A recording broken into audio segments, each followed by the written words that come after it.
বৈষম্য বিরোধী ছাত্র আন্দোলনের অন্যতম সমন্বয়ক ও অন্তর্বর্তীকালীন সরকারের তথ্য ও যোগাযোগ প্রযুক্তি উপদেষ্টা নাহিদ ইসলামকে নিয়ে অপপ্রচার চালানো হচ্ছে দাবি করে সামাজিক যোগাযোগ মাধ্যমে সরব হয়েছেন তার সহযোদ্ধা ও সমর্থকরা।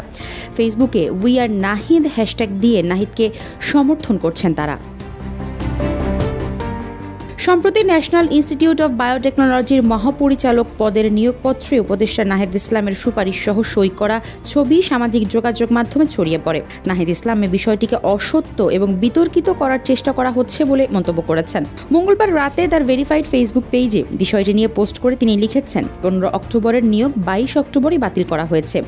সুপারিশকৃত গোপন নথির ছবি যারা পেয়েছে তাদের কাছে বাতিলকৃত প্রকাশ্য নোটিশটি অজানা থাকার কথা নয়। তারপরেও যে কোনো মূল্যে অসত্য প্রচার করে বিতর্কিত করাটাই এই সময়ের রাজনীতি। Double million offer Walton fridge কিনে পেতে পারেন 20 লক্ষ টাকা, রয়েছে কোটি কোটি টাকার নিশ্চিত উপহার। পোস্টে তিনি আরও লেখেন, মূলত আওয়ামী বিরোধী ও আন্দোলন পক্ষের একটি গ্রুপ এই ব্যক্তির সুপারিশ করেছিল। পরবর্তীতে বিজ্ঞান ও প্রযুক্তি উপদেষ্টা ওনার একাডেমিক এক্সেলেন্সি দেখে এনআইবি পদে নিয়োগ দেন, কিন্তু ওই ব্যক্তির রাজনৈতিক ব্যাকগ্রাউন্ড জানার পরে সঙ্গে সঙ্গেই তার নিয়োগ বাতিল করা হয়। গত মাসের ঘটনা এটি। বাতিল করার ঘোষণাটিও সকলেই জানেন। জগন্নাথ বিশ্ববিদ্যালয়ের দ্বিতীয় ক্যাম্পাস নির্মাণের দায়িত্ব সেনাবাহিনীর হাতে হস্তান্তরের দাবিতে আন্দোলনকে কেন্দ্র করে সামাজিক যোগাযোগ মাধ্যমে একটি ভিডিও ছড়িয়ে পড়েছে। ভিডিওতে দেখা যায় জগন্নাথ বিশ্ববিদ্যালয়ের শিক্ষার্থীরা সব শালারা বাটপার, আর্মি হবে ঠিকাদার বলে স্লোগান দিচ্ছেন। এ সময় আন্দোলনরত শিক্ষার্থীদের সঙ্গে কথা বলতে সচিবালয়ের সামনে ছিলেন উপদেষ্টা নাহিদ।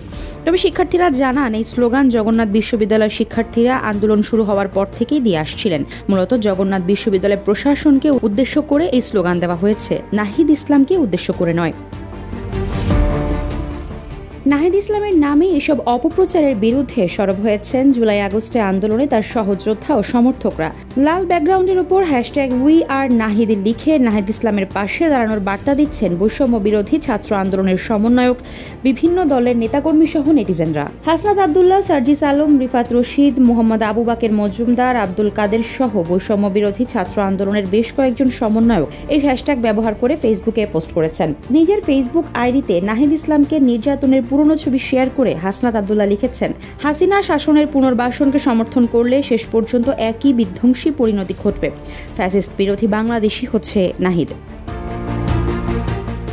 সার্জিস আলম তার পোস্টের একটি অংশে লিখেছেন, যখনই সংকট এসেছে তখন তার এই সহযোদ্ধারাই ছুটে এসেছে, কিন্তু এজেন্ট হিসেবে ভিতরে ঢুকে এদের কাউকে প্রশ্নবিদ্ধ করার নোংরা প্রচেষ্টা যদি করা হয় তবে সেটা কখনোই সফল হবে না। এ নিয়ে স্ট্যাটাস দিয়েছেন ঢাকা বিশ্ববিদ্যালয় ছাত্র শিবিরের সভাপতি মোহাম্মদ আবু সাদিক কায়েমও। স্ট্যাটাসে সাদিক কায়েম লিখেছেন, তারা জুলাইয়ে মৃত্যুর মুখোমুখি দাঁড়িয়েছিলেন। নাহিদ ইসলাম, আসিফ মাহমুদ যেহেতু ফ্রন্টলাইনে ছিল, ফ্যাসিস্টের প্রথম টার্গেটও তারাই এবং এখনও আছে। তাদের নিবেদিত লড়াই, নিশ্চিত কাজ করা কিংবা মৃত্যু জেনেও আপোষহীন রাজপথ চূড়ান্ত বিজয় অর্জন ত্বরান্বিত করেছে। নাহিদ শুধু রাজপথের সহযোদ্ধাই নয়, বন্ধুও বটে। ক্যাম্পাসে তারা দীর্ঘ সময় পাশাপাশি থেকে ন্যায়সঙ্গত আন্দোলন করেছেন। আফসারা নাজ, নিউজ ডেস্ক, ইত্তেফাক।